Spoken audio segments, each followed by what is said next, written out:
And we're going to be continuing in the Book of Yisrayl, first Book of Yisrayl.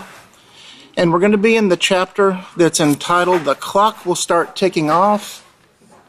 Let me see here. The clock will start ticking off the last 3.5 years, called the end, number 4. And in this one, it's entitled, The Fulfilled Prophecies Give No Room for Doubt of All of Yahweh's Prophecies and Promises for His House. And this was dated 4/23 of 03, okay, during the Feast of Unleavened Bread.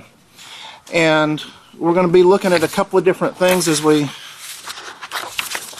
start out here. The scriptures that we're going to start working with here, the main subject of this sermon, keep this in mind, men, as we do go through here, is that all of Yahweh's prophecies will be fulfilled, and what occurs when sin is unrestrained. And of course, we can see what occurs when sin is unrestrained, when we just look out into the world. But this is going to be the main subject of this sermon.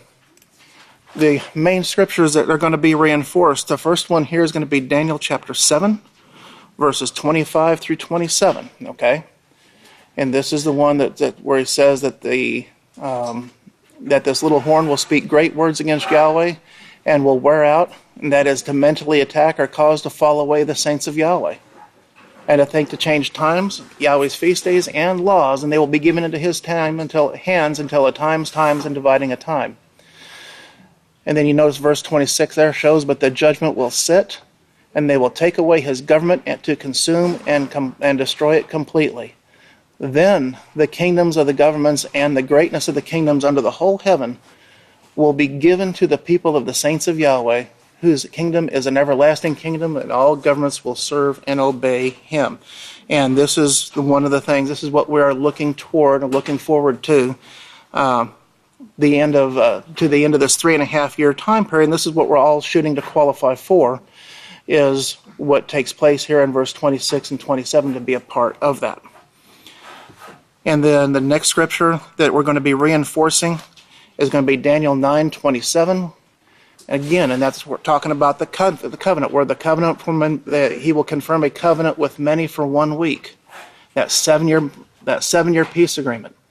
And he will cause the sacrifice and the oblation to cease, and instead he will cause the prevalence of the Lord of heaven, even unto the destruction that is determined will be poured out upon the desolator.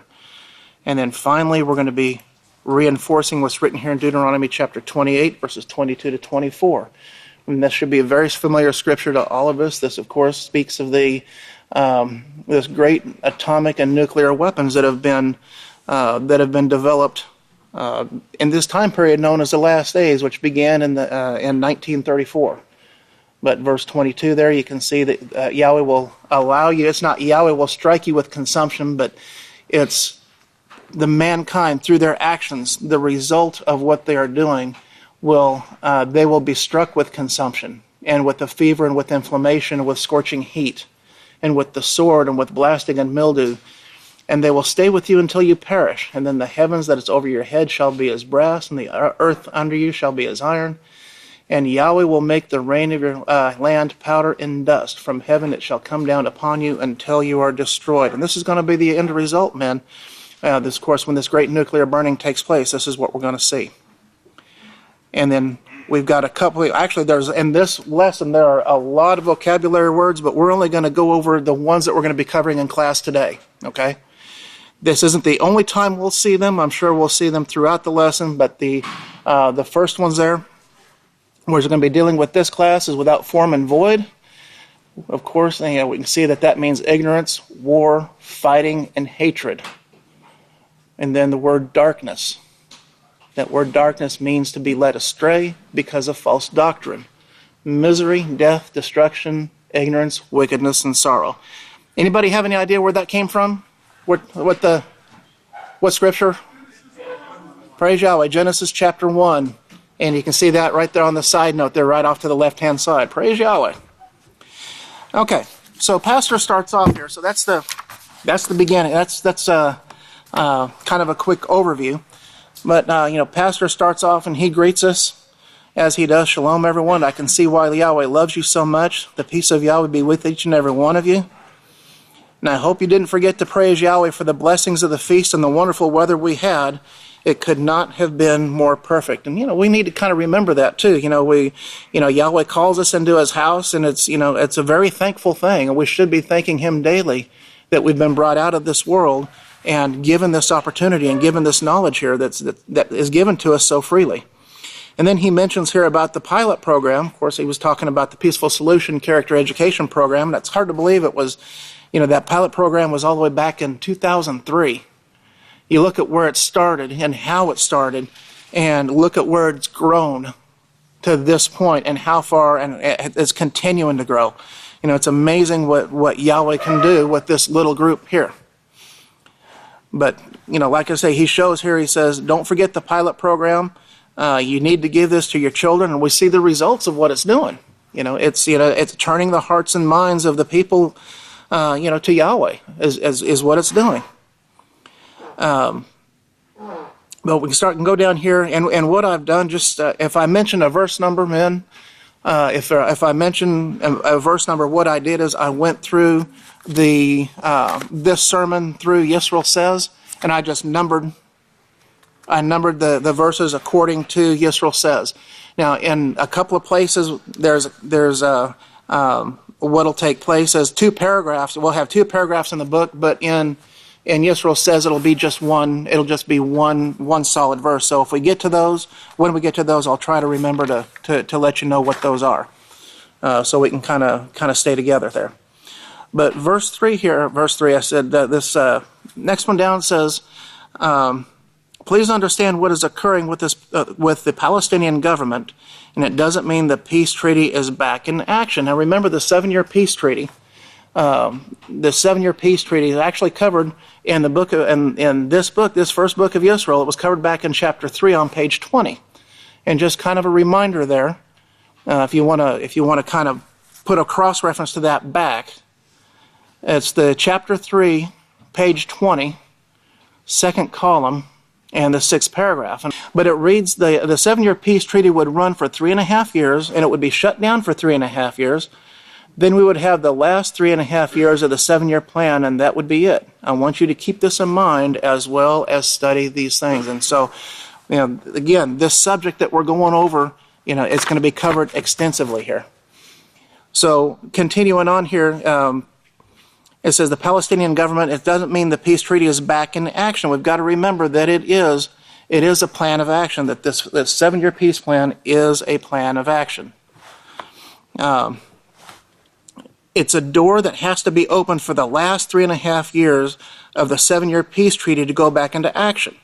If you remember, the first sermon that was brought to you on this was that this is a plan of action. Daniel 9:27 shows that it's a plan of action, and he will confirm a covenant with many for 1 week, that is 7 years, and in the midst of the week he will cause the sacrifice and the oblation to cease, and instead he will cause the prevalence of the Lord of heaven, even until the destruction that is determined will be poured out upon the desolator. So where we're talking about that action, you can actually reference Daniel 9:27 there. Okay? It says, and Pastor shows here, he says, we still have 42 moons of that peace treaty left, which will be cut short. Okay, who out there has Matthew chapter 24, verses 21 and 22? For then will be the great tribulations, such as has not come to pass since the beginning of the world to this time, no, nor will ever be. And unless those days were shortened, there would no flesh be saved, but for the elect's sake, those days will be shortened. Okay, praise Yahweh. So we can see there that Yahshua showed that this is going to be a time period like we've never seen before. Okay? It's going to be a tribulation such as not come to pass since the beginning of the world to this time, no nor ever will be. And Daniel talked about that same time period. I believe it's in the 12th chapter of Daniel. And we're shown here, and unless those days were shortened, there would no flesh be saved. So it shows the severity of that time. Just how severe it's going to be. It hasn't been like this before, and it will never be like this again. But for the elect's sake, those days are going to be shortened, and it's so that we can do our job, so that we'll be able to go forth and usher in this great kingdom. Now,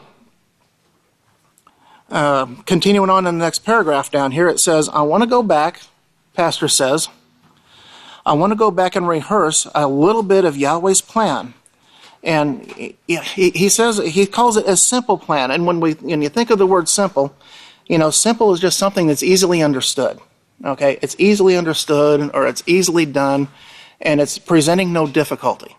The plan of Yahweh, keeping the laws of Yahweh, it's not difficult to keep the laws of Yahweh. The world makes it difficult because the entire world is in opposition to the laws of Yahweh. And they bring persecution, and they make it difficult because they fight against these laws. They fight against it, and they fight against anybody that tries to keep them. So that's where the difficulty lies. The difficulty is not in observing and keeping and properly keeping Yahweh's law. Okay? Don't let anybody twist that around on you and say, well, these laws are hard to keep. No, the laws aren't difficult. The laws aren't hard to keep. It's the way that the things are presented in the world. It's having to try to survive in this world that presents the challenge. But if you think about it, when we're here amongst our brothers and we're living here amongst our brothers, it's not difficult. The laws aren't difficult. How difficult is it to eat clean food? Not very difficult. We just have to go up to the Lamplight Cafeteria, over to Abel's kitchen. And we don't have to worry about, is this clean or is this not clean? Is there something unclean over here? Man, I don't know if I can do that. I don't know if it was made with clean hands. We don't have to worry about that. We don't have to worry about that. And eventually, men, it's going to be that way. This kingdom is going to be ushered in, and we're not going to have to worry about that any longer. So, praise Yahweh. But it's a simple plan. And remember the plan of Yahweh in Yachanan 1:1-5. It talks about the plan of Yahweh, how in the beginning Yahweh had that plan. So he outlines it. It's kind of outlined there.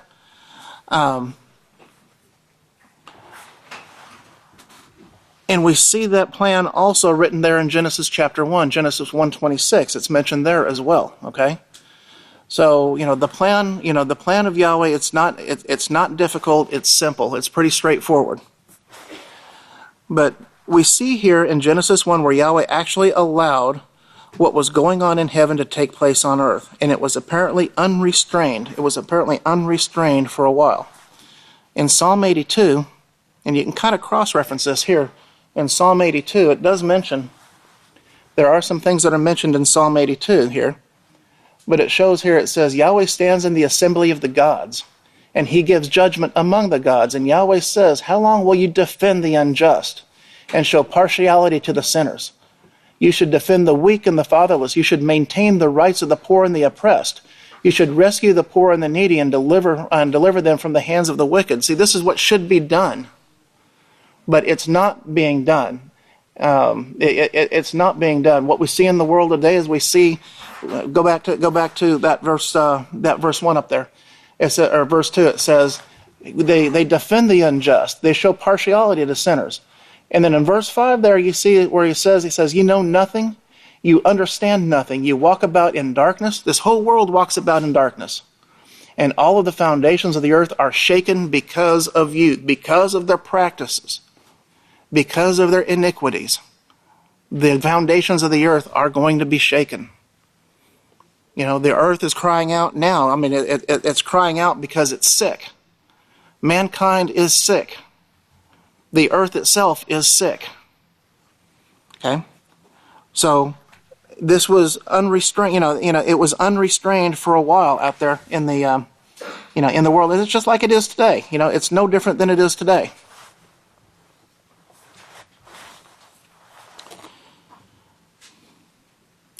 It says the first two verses in Genesis chapter 1 show that after Yahweh created the earth, it became without form and void. Okay? It became without form and void. Okay? And so going back to those vocabulary words again, remember what without form and void is. It's ignorance, war, fighting, and hatred. And that darkness was upon the face of the deep. And see what that darkness is there again. It says those words, and Pastor shows here, those words mean ignorance and war and fighting and hatred, the same thing we see among mankind today. This took place on the earth then and eventually destroyed themselves, and Yahweh cleaned up the last part of it. Now verse 6, the next paragraph down, it says that word darkness, highlight this. Highlight it, underline it, star it. says this word darkness means to be led astray because of false doctrine. To be led astray because of false doctrine. Misery, death, destruction, ignorance, wickedness, and sorrow. And all of that was on the face of the earth before Yahweh created mankind. So make sure you underline that word darkness, what that darkness means. Okay? This was all part of Yahweh's plan. This was all part of Yahweh's plan.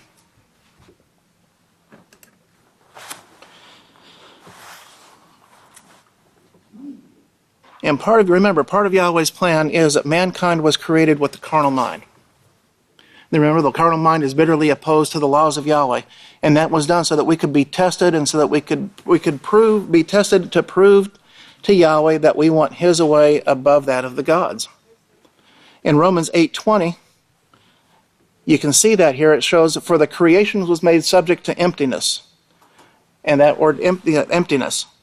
And not willingly, but by the will of Him who subjected it in hope. Take a look at the overhead, man. See that there? For the creation was made subject to emptiness. Now, when you look at the side note of that word emptiness over there, in the Book of Yahweh, it shows unsuccessful searching for joy and peace. Remember what the curse of Cain is. Cain showed he would be a fugitive and a vagabond, wandering to and fro, ever searching for peace. Okay? That there would be continual war, vengeance, and retaliation. That's all part of that mark of Cain. And then we saw there in Genesis 4, 7 through 15 up there. And that shows the desire to live according to man's laws, resisting Yahweh's laws, is ever with us. And that's that carnal mind that we have to overcome. And that's the carnal mind, men, we battle with daily. We battle with that daily. But that is what is being used to test us to see where our heart lies. Now, continuing on at the top of the page here, it says, this has been going on in heaven among the sons of Yahweh, the created beings and born beings, and the born beings in the heavens, on the planets, for years. And remember, that can be found in Yeshub. Remember, Yeshub, or Job chapter 1, verse 6. Remember, it shows that the sons of Yahweh went to present themselves before Yahweh, and Satan also went to present herself also. So the sons of Yahweh, they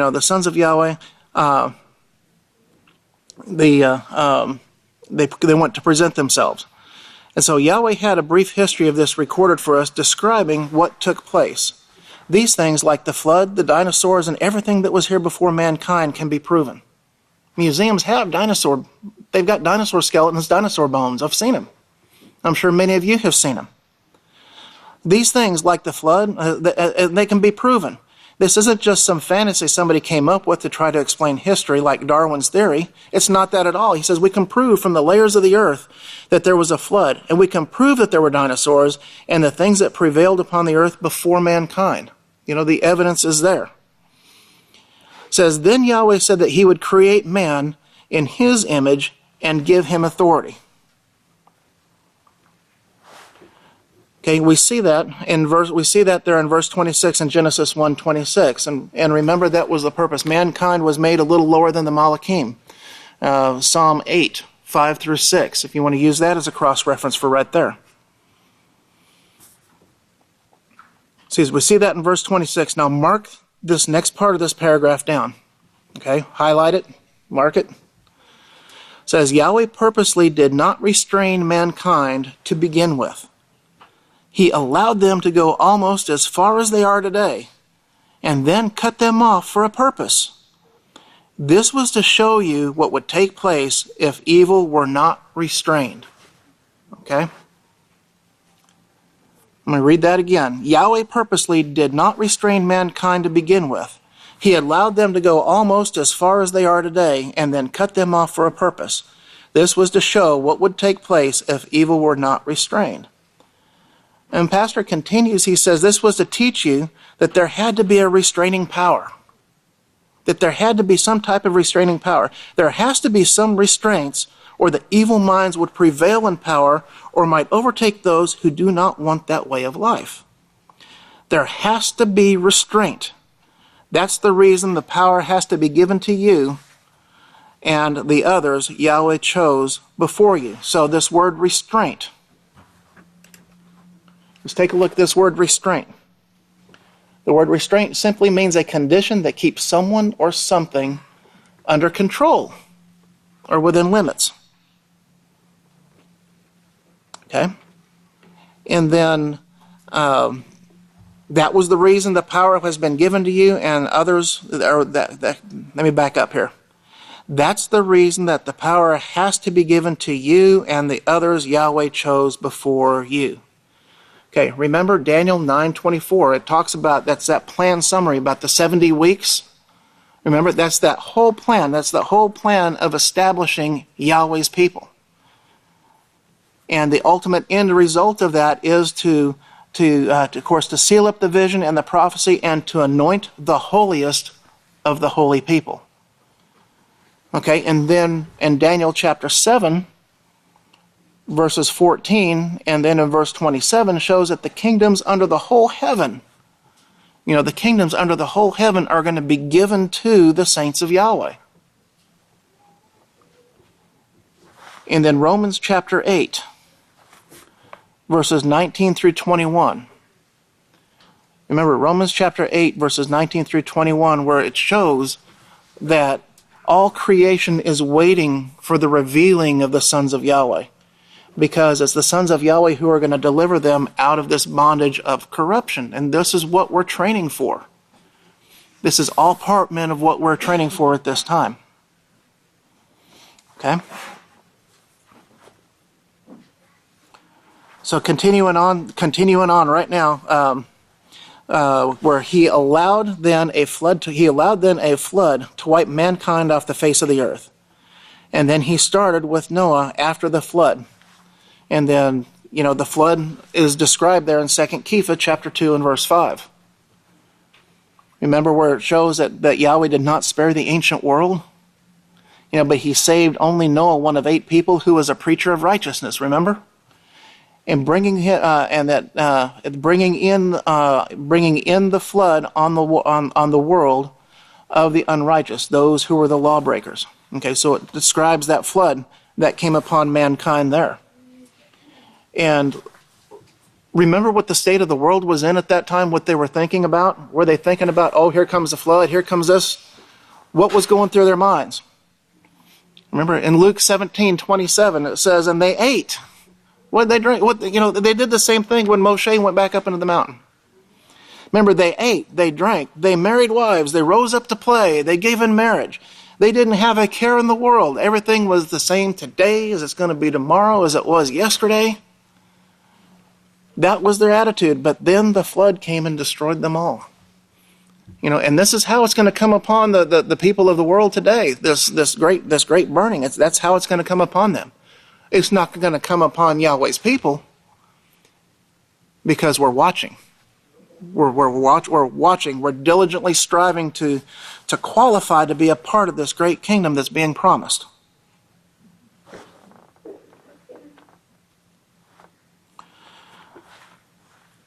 The bottom paragraph here, almost the bottom paragraph, the paragraph up where it starts off with Genesis chapter 6 and verse 11.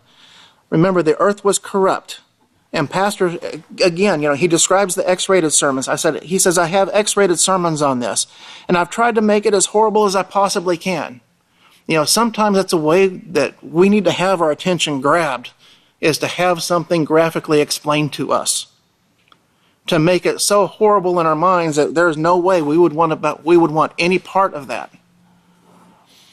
He said, it's not more than it is, but I tried to describe it as it is in those sermons, and I brought out some facts in those sermons about the words corrupt and defiled. About the words corrupt and defiled. So if we take a look here at the words corrupt, the word corrupt is word number 7843, and look what it means. It means to decay, that is to ruin, literally or figuratively. It means to cast off. Of course, it means corrupt. It means to destroy. It means to lose, to mar, to perish. It means spoiler. It means utterly, to utterly waste. Some words that are similar to this word corrupt: depraved,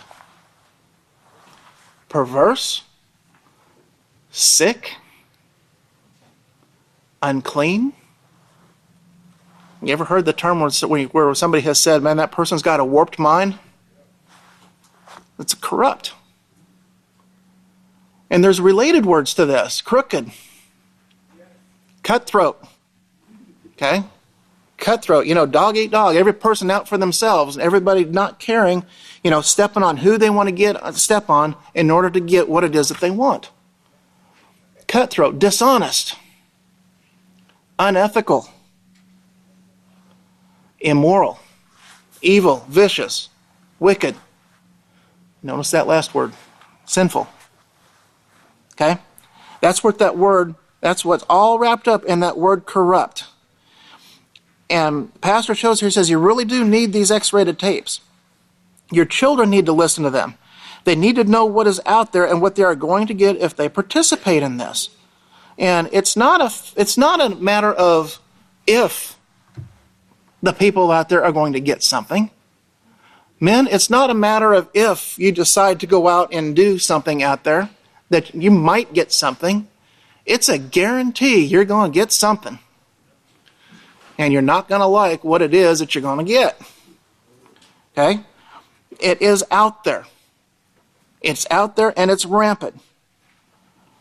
He says, and I want to say just a word to the young people here today. And young doesn't apply just to somebody that's 5, 6, 4, 3, 8, 9, 10, 12. You can take it up to 80, 90, 100. It doesn't matter.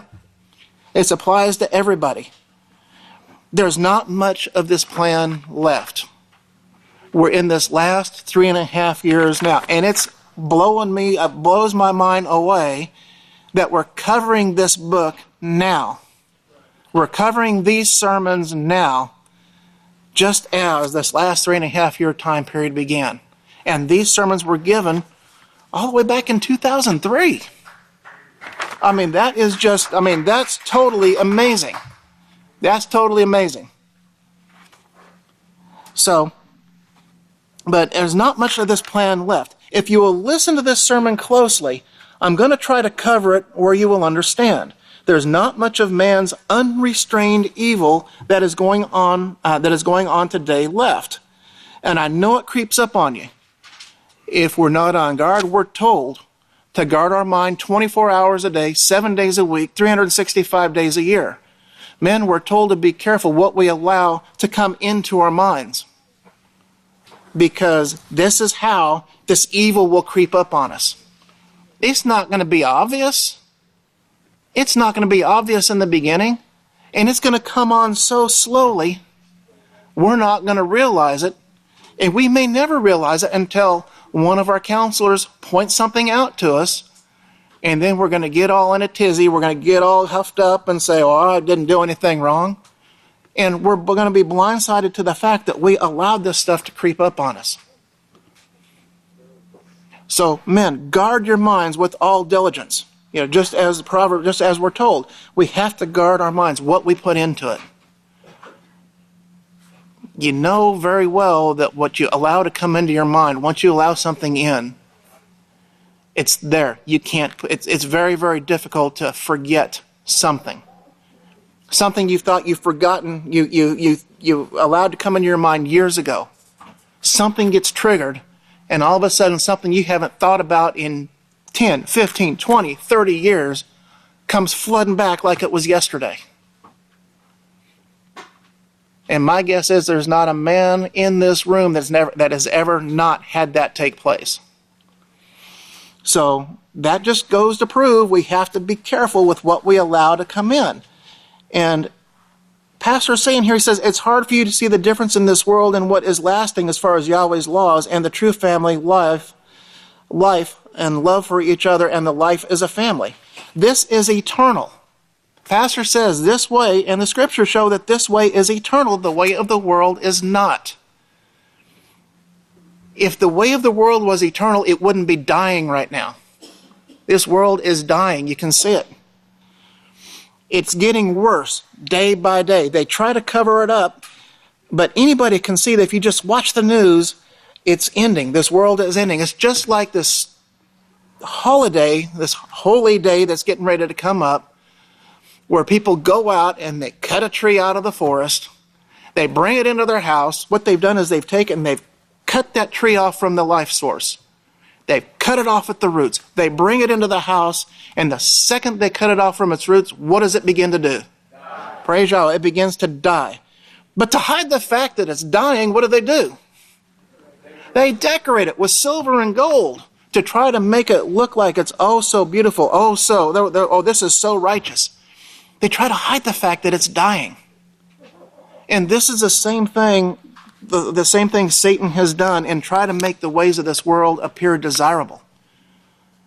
It's just masking the fact that the ways of sin bring death.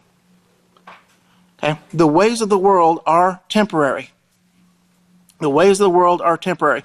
Who has 2 Corinthians chapter 4, 17 through 18? Who's got that one? Okay, 2 Corinthians chapter 4, verse 17 to 18. For our light momentary afflictions are achieved for us a far more exceeding and eternal weight of glory. For we do not look at the things which are not seen, but for things which are not. For we do not look at things which are seen, but at things which are not seen. For the things which are temporary, but things which are not seen are eternal. Okay, praise Yahweh. So the things here, it shows for the afflictions and the things that we're going through right now, the difficulties, what we perceive as difficulties right now, it's a temporary thing. It's for our testing and for our proving. Okay, but what these things are doing for us, it's achieving is a far more, it's achieving far more, and it's benefiting us way more than we can possibly perceive. And this is why he mentions here, he says, so we don't look at the things which are seen, but at the things which are not seen. For the things which are not seen, or the things that are seen, what we see in the world is temporary. Okay? But the things which are not seen, which we can't physically see at this time, those things are eternal. The same thing that's written here in 1 Yochanan chapter 2, verse 15 through 17. Who's got that one? 1 Yochanan 2, 15 through 17. Do not love the world nor the things that are in the world. If anyone loves the world, the love of the Father is not in him. For all that is in the world, the lust of the flesh and the lust of the eyes and the pride of life, is not of the Father but of the world. Number 17 is underlined. And the world passes away with the lusts that are in it, but he who does the will of Yahweh abides forever. Praise Yahweh. So again, that's just a second witness to saying that, showing that very thing, that the world passes away and the lust that is in it. So what we see in the world and what everything that they believe is beneficial, it's passing away. But he who does the will of Yahweh, a person, they will abide forever. Okay, so continuing on this on page 30 now, the second paragraph. Actually, it's the first complete paragraph up here. It says, everything the prophecies have shown thus far have come to pass.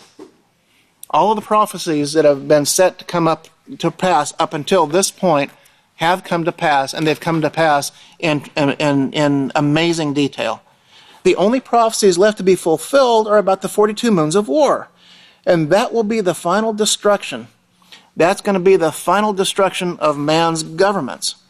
This is the final history that we will keep for all eternity to show us what unrestrained sin and lawlessness bring to the universe.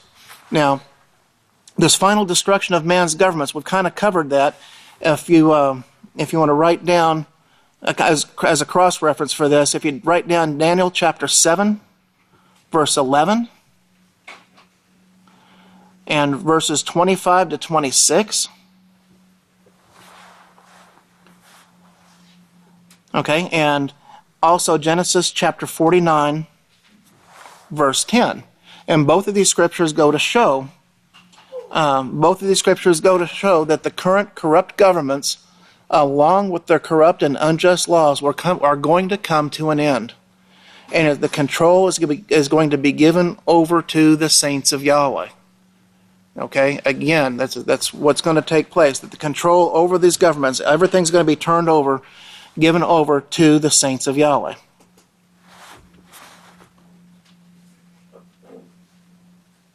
So again, that's showing that final history. It says, this is the reason that Yahweh is forming that Yahweh is forming his kingdom. This is the reason that Yahweh is forming this kingdom to begin with. This is the reason he's giving this kingdom to begin with. All those who obey Yahweh are viewed as a special treasure. Exodus 19:5, if you remember that, if you want to write that down as a cross-reference.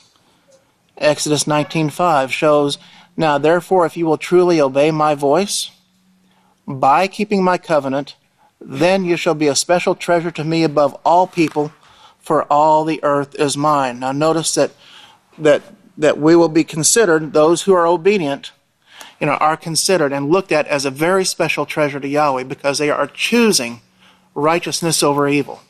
Okay, and this is how Yahweh looks at us, men. This is how Yahweh is looking at us. And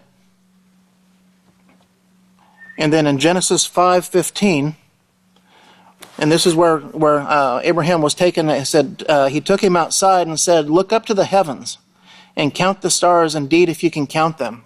When it's dark outside, go up and take a look. Just take a glance up and look at the stars that are out there. And he said to him, "So shall these become the possession of your seed." So these things are going to be turned over to the saints of Yahweh. So this plan of Yahweh is much bigger. It's much bigger than we can than we can really imagine.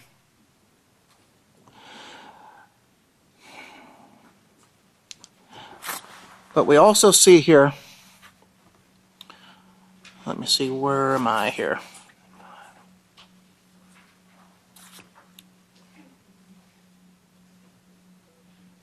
Okay. So verse 13 here shows that the earth was also corrupt. The earth was also corrupt before Yahweh, and it was filled with violence here.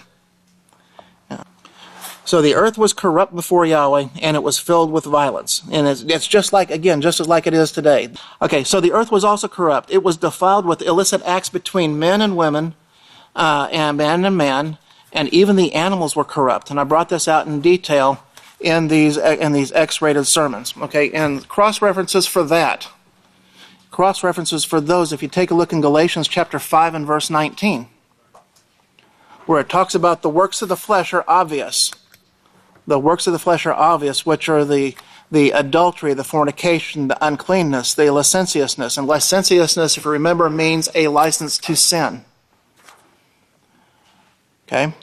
Remember Romans chapter 1, verse 24 through 27, where Yahweh shows that where Yahweh allowed these people to be given up to the uncleanliness through the lust of their own minds, to dishonor their own bodies between themselves. And they exchanged the truth of Yahweh for the lie. So they exchanged the teachings that come forth from Yahweh that show, how to live life peacefully, abundantly, and in complete health, for the lie to be evil like the gods. And then Yahweh gave them over to these degrading passions, and those things are described there. In Isaiah 24 verse 5. In Isaiah 24 verse 5 there it shows that it's these reasons. It's because the people have transgressed the laws and changed the ordinances and broken the everlasting covenant that the earth is defiled. It was because of what the inhabitants did. And there's a whole slew of laws. You can kind of imagine. You can kind of remember the prohibitive laws that were dealing with the sinful relationships, the forbidden sinful relationships, and these practices. They have the laws. I think they're numbers 330 to 352. Okay, too many to go through, but you can also look in Leviticus chapter 18 for some of those. 7 through 23 specifically deal with some of those. So. Take a look at, we can take a look at those, but those are some of the things that are addressed in these X-rated sermons. But the earth was corrupt before Yahweh, and it was filled with violence. In Yeketskeh chapter 7, the difference here, men, between restrained and unrestrained. Remember we talked about restraint? Something that's in place. Well, look at the difference here between restrained versus unrestrained. Unrestrained or restrained means a control over the expression of one's emotions or thoughts.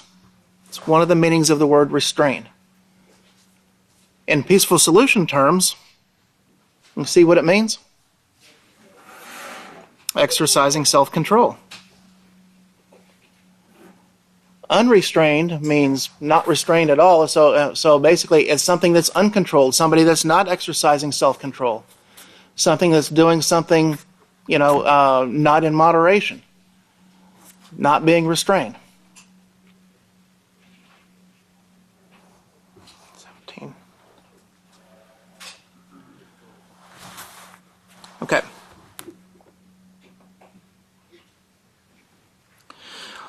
So the earth is corrupt before Yahweh, and it's filled with violence. It's just like it is today.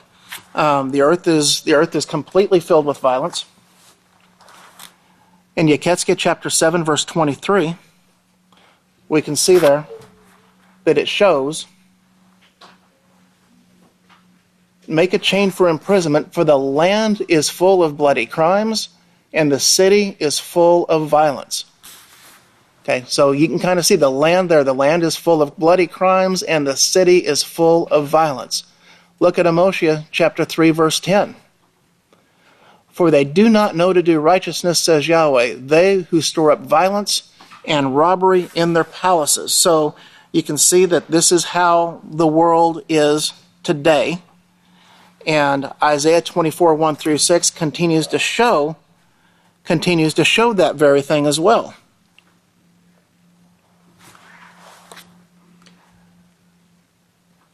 But the next thing Pastor talks about here, he shows us, he says, you're living somewhat in a protected place right now, a protected land right now, because of the fact that Yahweh chose the United States and has kept it somewhat restrained thus far.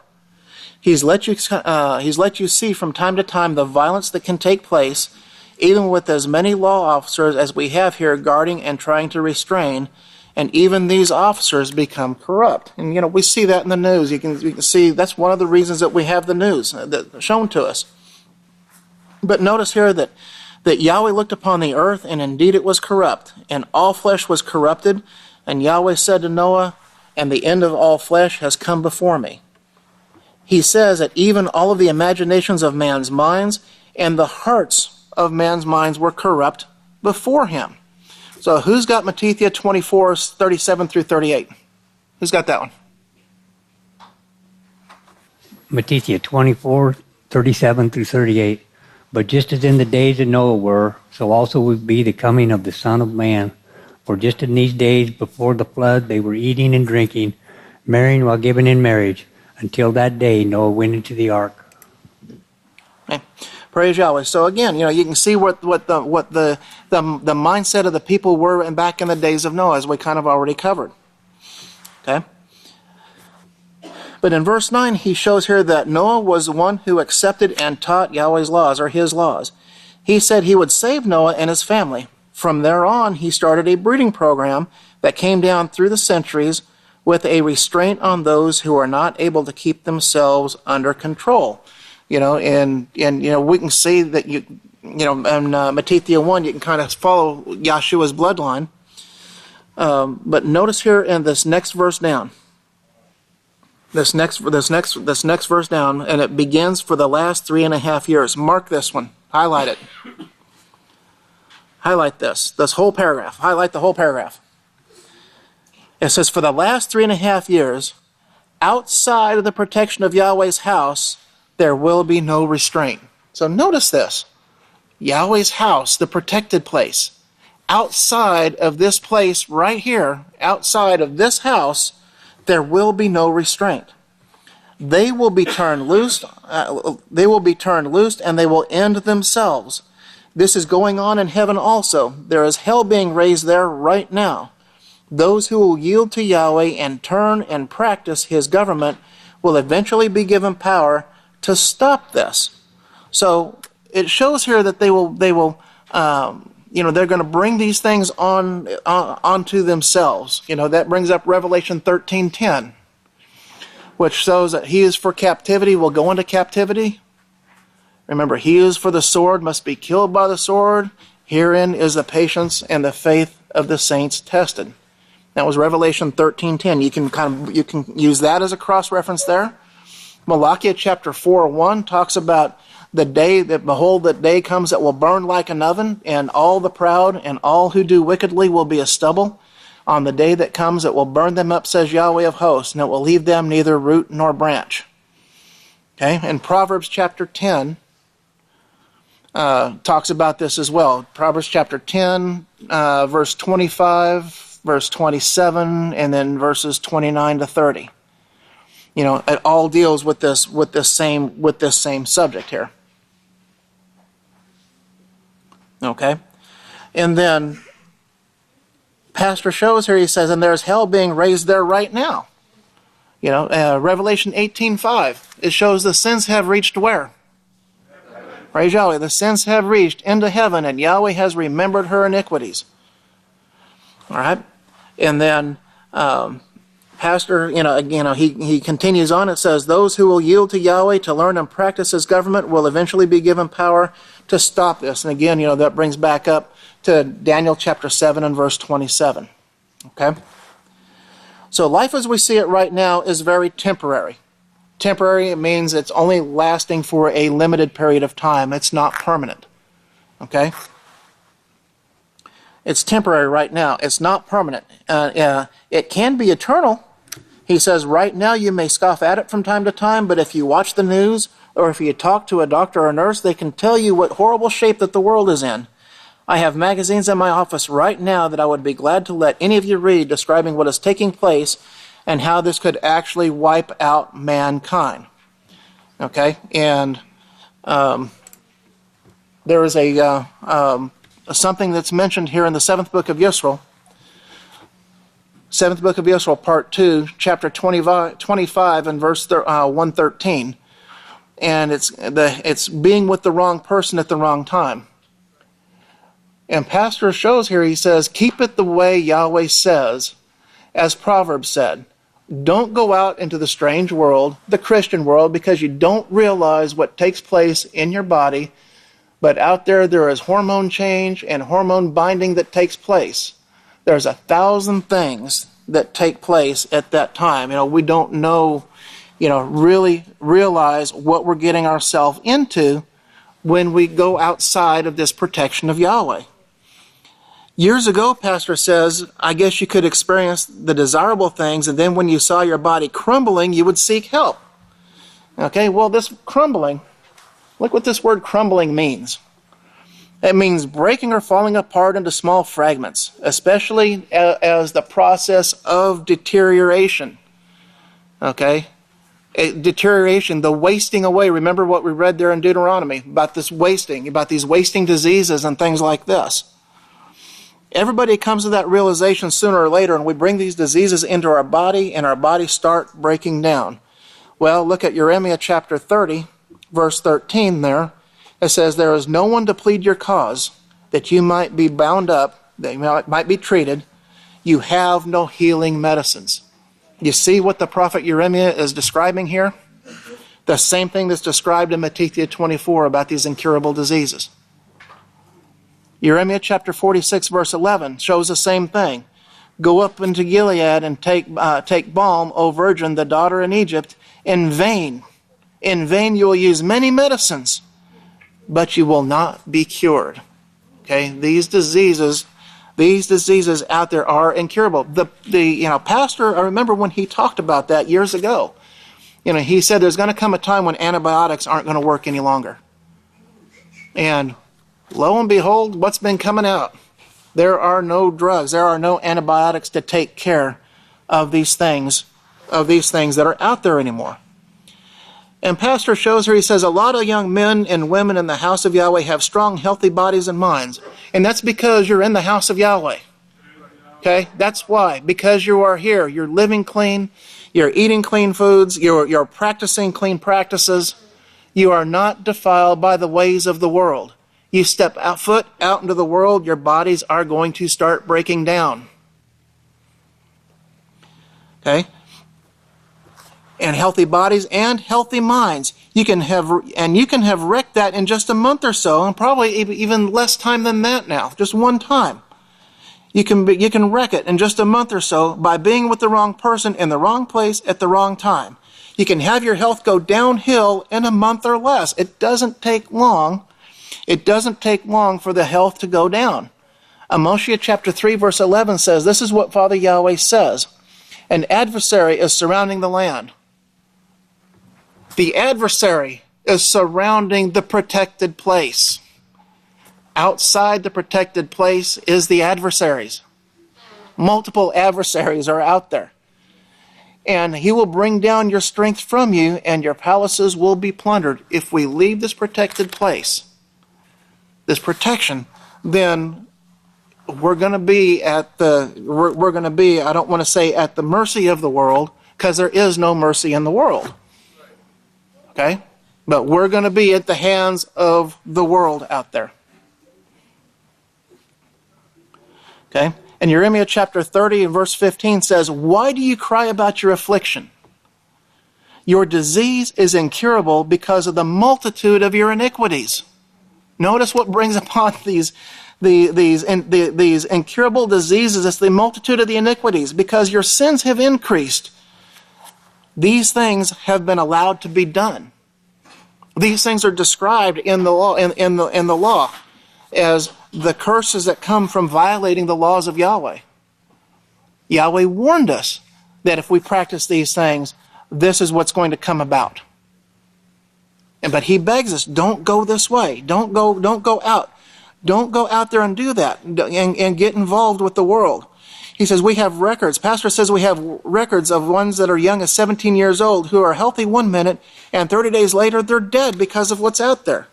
The earth is getting worse every day. And it's going to continue to get worse every day until Yahweh's righteous government takes over. Once Yahweh's righteous government takes over, and these teachings are going to begin to turn things around, and the land and the people that are left are going to be healed in the practice of these things. So, and Pastor says here, you may think you got away with something in breaking one of these health laws, but you really didn't. That's part of the deception that's in the world. Don't get it in your mind that you can go out and do one little thing, what you consider to be one little thing out in the world. Well, I can go out and commit this one act of fornication. Nothing took place. I got away with it. No, you didn't. It might take 15, probably less time than that now. But it will turn and it will bite you. Pastor shows that. The scriptures show that. You're not going to escape it. Okay? But it will start creeping back, and the pains are going to start coming into your body, and you're going to see your body deteriorating. You're going to see your body deteriorating, which simply means becoming progressively worse. Okay? It may be 30 years, or it may be 30 days. Let me rephrase that. It might be 30 years, or it might be 30 days. Right now we have only about 3 years left for the world to survive what the world's brought upon it. Look at the time period. Look where we are today. Right about 3 years. This is amazing. Right now we only have about 3 years left for the world to survive what it's brought upon it. You don't have time to go out and experience it and say, oh, I'll wait and see if it really does take place. You know, that's testing Yahweh. That is, Yahshua talked about that. He mentioned that in Luke 4:12. He said that, and Yahshua answered to her saying, and it's also said you must not tempt Yahweh your Father. Okay? Remember, this house is going to be rewarded for believing without seeing. Right? Praise Yahweh. But I'll wait and see if this really does take place. There's no doubt it will if you just look at the history. There's no doubt it will, and it has. Your ancestors have all suffered for it. Your ancestors have all suffered for it. If you want to think about Isaiah chapter 65, verses 6 through 7 there. And it talks about that. Isaiah 65, verse 6 through 7. Ask the people of old and see if this is not true, what I'm telling you. Okay, highlight this next sentence. Okay, highlight this next sentence. Yahweh says to each one of us to choose. Yahweh says to each one of us, He says to each one of us to choose. Deuteronomy chapter 30, verse 19. Remember, it says, I call heaven and earth as witness against you this day, that I've set before you life and death, blessings and curses, because you're free agents to make your own choice between righteousness and evil. Therefore, choose life, so that both you and your children may live. It's a choice. Remember, Yahweh is building a kingdom of volunteers. He's building a kingdom of those who are going to choose righteousness over evil. Nobody's going to be forced. Pastor brought that out here fairly recently. Yeshua 24 verse 15 says, but if it seems evil to you to serve Yahweh, then choose for yourself this day whom you will serve, whether the gods your fathers served on the other side of the river Euphrates, or the gods of the Amorites in whose land you now live. But as for me and my house, we will serve Yahweh. Okay? He offers us, he shows here, he says, he offers us this kingdom. Everyone in this room is being offered a position in this kingdom. It's so in Exodus 19, verse 5. If you want to cross-reference that, Exodus 19:5. It says, it's so ironic the way Christianity has got it painted up that most people here would run. It says, and highlight this next sentence. The fact is, Yahweh's kingdom is a government similar to the government you see here, but the main difference is the body of laws followed. The government is similar, but the difference is the body of laws followed. This body of laws will bring joy to your life throughout all eternity if you become part of that kingdom. If you become part of that kingdom. Galatians 5:13. I think is where we want to go with that. For you were called into liberty, brothers, not liberties to be instruments of carnality. No, we've been called to leave that behind. But through the love of Yahweh to serve one another. We've been called into liberty. And liberty, you think about the liberty, it's the freedom from the curses of sin. That's what these laws are. These are laws of liberty. Okay? They're not oppressive laws. They are laws of liberty. They will ensure that you have a long, joyous life without war, without hatred, or without destruction, as it's coming over the next next few years. Okay? So along with that Galatians 5:13, you can think of Psalm 19, verses 7 through 10, which tells us that the laws of Yahweh are perfect, and they will convert the whole person. Okay? And remember also Revelation 22:14, that shows, blessed are they that keep Yahweh's laws, that they will have right to the tree of life, and they will have the right to enter in through the gates into the city. Okay? It says the history we see and have experienced already backs up exactly what Yahweh shows in the prophecies. It already backs that up. AIDS has been, you think about the incurable diseases, the madness, the confusion of mind, along with the wars and natural disasters. Write down for your notes as cross-references Deuteronomy chapter 28, verses 7 through 28. That's Deuteronomy 28, 27 through 28. And Matthew chapter 24. Matthew chapter 24 and verse 7. Okay? AIDS has been covered up to where they actually have the young people thinking it's under control. It's not. It takes a while for the AIDS virus to get into your body and to wreck it, and it takes a while for chlamydia and syphilis to do this. Highlight this next part here. This next part says they lead you to believe that syphilis is a disease cured by a shot of penicillin, but it merely hides in the body. That's what it does. It hides the symptoms. It finds a perfect place to do damage where it can live in your body, won't recognize it, and then it comes back through the blindness or through lameness. So, it continues to do its damage. Okay? it'll just go in, it'll just hide. So I think that is a decent place for us to stop. I went a couple of minutes over. So it's been a pleasure and an honor to be able to serve you and to be able to be with you today.